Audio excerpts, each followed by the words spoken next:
Hello বন্ধুরা, আমরা এখন জানব বাংলাদেশের কোন জেলায় কোন দলের ভোট বেশি সেই সম্পর্কে। বাংলাদেশের 64 জেলাতে মোট 300টি সংসদীয় আসন রয়েছে। এই 300 আসনের মধ্যে যে দল অধিকাংশ আসনে জয়লাভ করবে সেই দলেই ক্ষমতায় যেতে পারে। বাংলাদেশের রাজনীতিতে জেলাভিত্তিক কিছুটা প্রভাব রয়েছে। এক এক জেলা এক এক দলের দুর্গ হিসেবে পরিচিত হয়ে আসছে। বিগত কয়েকটি নির্বাচন, যেমন 1991, 1996, 2001 ও 2008 সালের নির্বাচনের আলোকে আমরা জানার চেষ্টা করব বাংলাদেশে 64 জেলার মধ্যে কোন জেলায় কোন দলের ভোটার বেশি।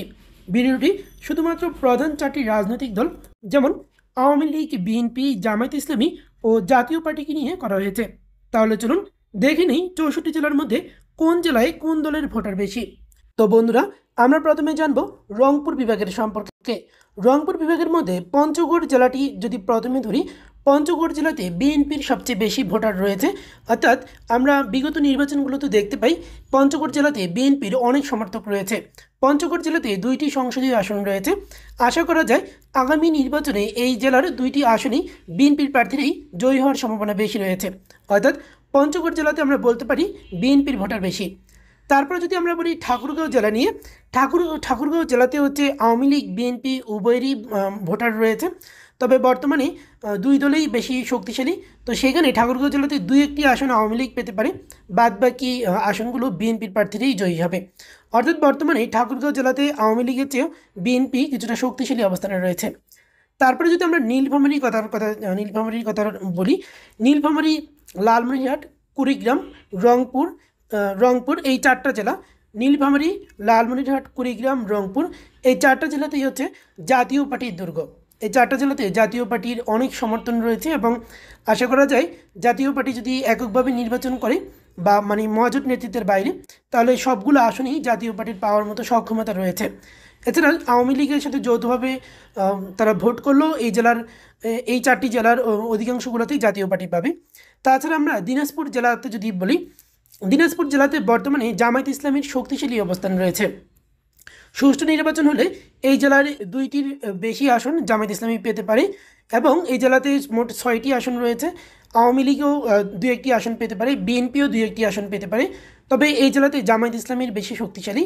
জামায়াত ইসলামী এখানে শক্তিশালী অবস্থানে রয়েছে, তারা ভোট বেশি পেতে পারে। তারপরে যদি আমরা দেখি গাইবান্ধা জেলাও জামায়াত ইসলামীর অন্যতম দুর্গ একটি জেলা। গাইবান্ধা জেলাতেও জামায়াত ইসলামী খুব ভালো ফলাফল করবে।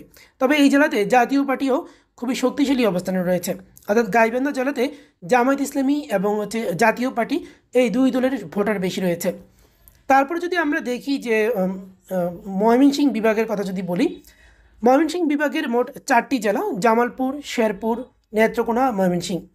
তো ময়মনসিংহ বিভাগটাতে আসলে আওয়ামী লীগের ভোটারটা একটু বেশিই থাকে। অর্থাৎ এই বিভাগের মানুষজন সাধারণত আওয়ামী লীগকেই ভোট দিয়ে থাকে। বিগত যতগুলো নির্বাচন হয়েছে আওয়ামী লীগ যত খারাপ ফলাফলই করুক না কেন করেছে, আওয়ামী লীগ যত খারাপ ফলাফলই করুক না কেন, ময়মনসিংহ বিভাগের প্রতিটি নির্বাচনে কিন্তু ময়মনসিংহ বিভাগ থেকে আওয়ামী লীগ ভালো ফলাফল করে। অর্থাৎ ময়মনসিংহ বিভাগের মানুষ বলা যায় নৌকা মার্কায় ভোট দিতে অভ্যস্ত।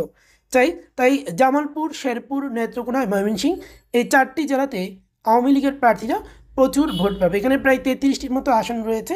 তার মধ্যে আপনারা 20-25টি আসন মিনিমাম আওয়ামী লীগ এখান থেকে পাবে। বিগত নির্বাচনের আলোকে এটাই বোঝা যাচ্ছে।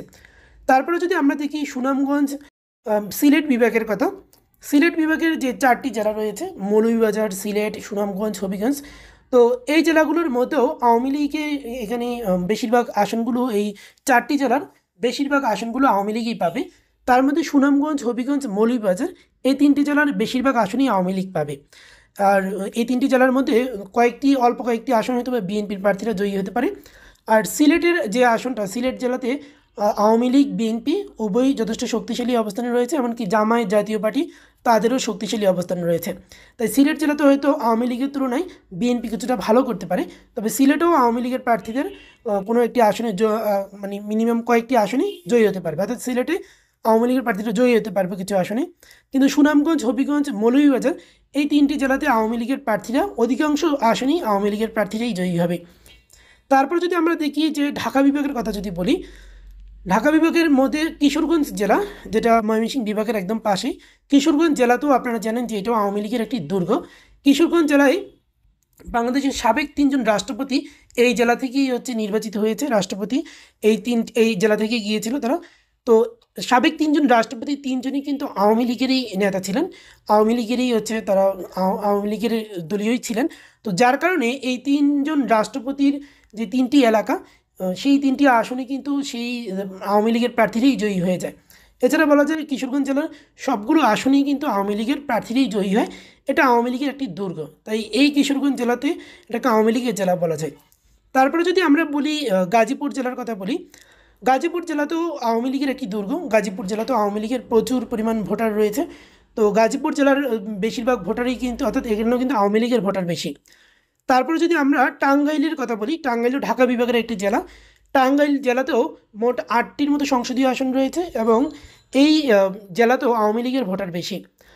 তারপরে যদি আমরা নরসিংদীর কথা বলি, নরসিংদী জেলাতে বিএনপির ভোটার বেশি রয়েছে।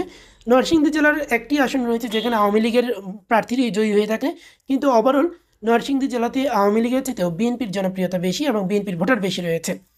তারপরে যদি আমরা দেখি মানিকগঞ্জ জেলার নাম এবং মুন্সিগঞ্জ জেলার কথা যদি বলি, মানিকগঞ্জ মুন্সিগঞ্জে বর্তমানে আওয়ামী লীগের চেয়ে বিএনপির জনপ্রিয়তা বেশি রয়েছে। এই দুইটি জেলাতে যেই দল ক্ষমতায় আসবে নির্বাচনে, সেই দলই সাধারণত এইগুলোর সবগুলো আসন পেয়ে থাকে।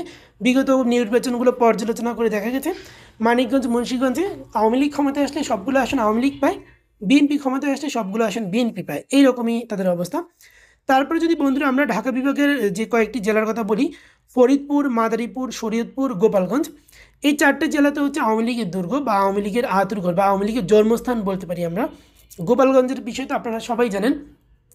এখানকার প্রায় প্রতিটি নির্বাচনের ফলাফল যদি দেখি তাহলে 90-95% মানুষই হচ্ছে আওয়ামী লীগকে ভোট দেয়। খুবই অল্প একটা জেলাতে 3 লাখের মধ্যে 4-5 হাজার মানুষ অন্য দলকে ভোট দেয়। আদারওয়াইজ কিন্তু গোপালগঞ্জ, মাদারীপুর, শরীয়তপুর, ফরিদপুর এই জেলার মানুষরা আওয়ামী লীগকেই ভোট দিয়ে থাকে।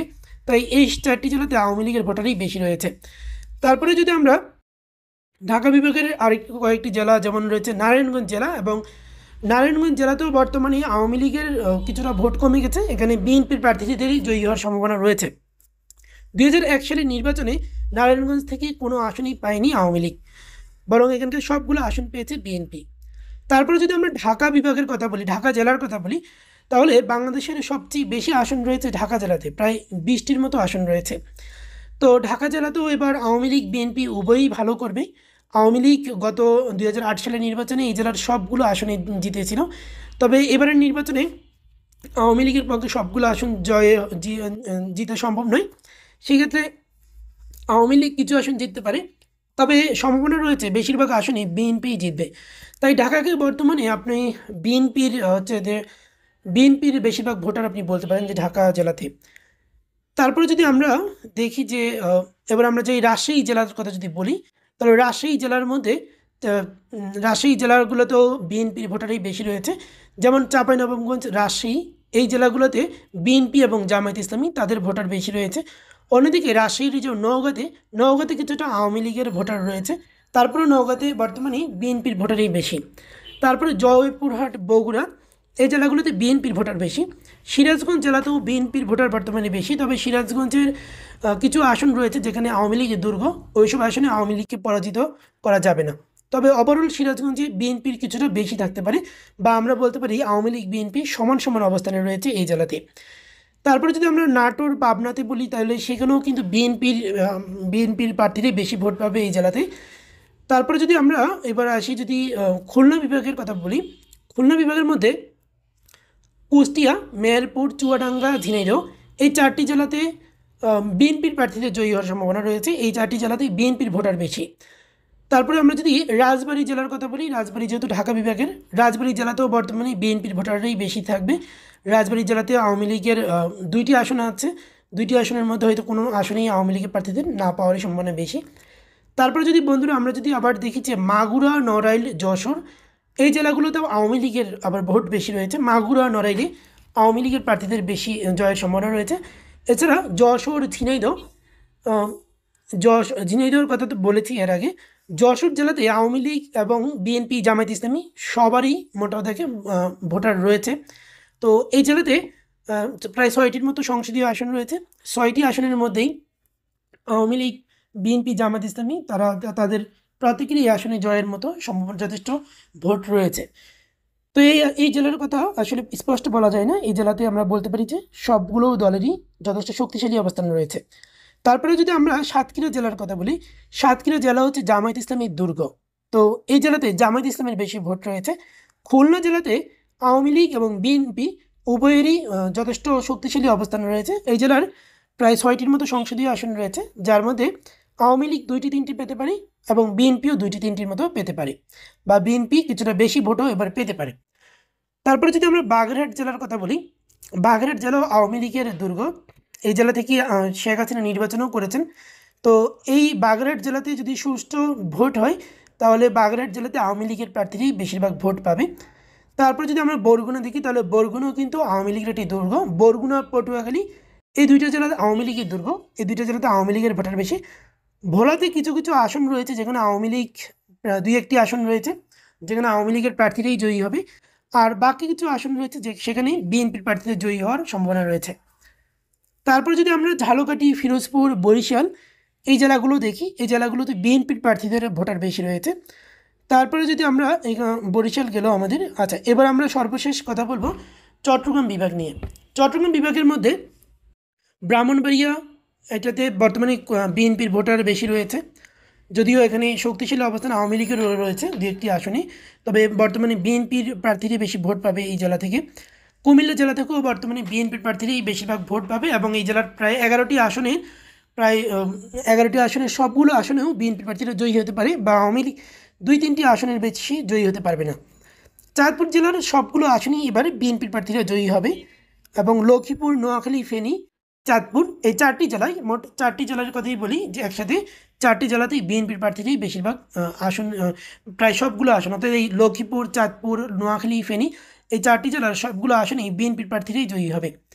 তারপরে যদি আমরা দেখি খাগড়াছড়ি, রাঙ্গামাটি, বান্দরবন, তাহলে এই 3টি জেলার সবগুলো আসনেই, এই 3টি জেলার মধ্যে বান্দরবন জেলাতে কখনই আওয়ামী লীগ পরাজিত হয়নি। একেবারে খারাপ নির্বাচন হলেও আওয়ামী লীগ এই আসন থেকে পাশ করে, তাই বলা যায় বান্দরবন জেলাতে আওয়ামী লীগের প্রার্থীরা পাশ করতে পারে। তারপরে যদি আমরা দেখি যে খাগড়াছড়ি, রাঙ্গামাটির কথা যদি বলি, তাহলে এখানে বিএনপির প্রার্থীদের জয়ী হওয়ার রেকর্ড রয়েছে। তারপরে ওই 2টি আসনে আওয়ামী লীগও জয়ী হতে পারে, বিএনপিও জয়ী হতে পারে।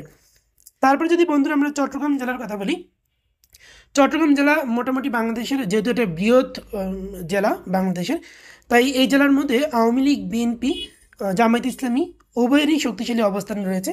তাই এই চট্টগ্রাম জেলার কিছু আসনে জামায়াত ইসলামীর প্রার্থীরা জয়ী হবে, আর বেশিরভাগ আসনে বিএনপির প্রার্থীরা জয়ী হওয়ার সম্ভাবনা রয়েছে, আর কিছু আসনে আওয়ামী লীগের প্রার্থীরা জয়ী হবে। আর কক্সবাজার জেলা হচ্ছে সাতক্ষীরার মতোই, এটিও একটি জামায়াত ইসলামীর অন্যতম ঘাঁটি। তাই এই জেলার বেশিরভাগ আসনগুলো জামায়াত ইসলামের প্রার্থীরাই জয়ী হবে। তো প্রিয় দর্শক, ভিডিওটি আপনার কেমন লাগলো কমেন্ট করে জানাবেন, এবং আপনার মতে বাংলাদেশের বাংলাদেশের কোন জেলায় আসলে কোন দলের দুর্গ হিসেবে বিবেচিত হতে পারে আপনার মতে, সেটাও কমেন্ট করে জানাবেন। সবাইকে অসংখ্য ধন্যবাদ।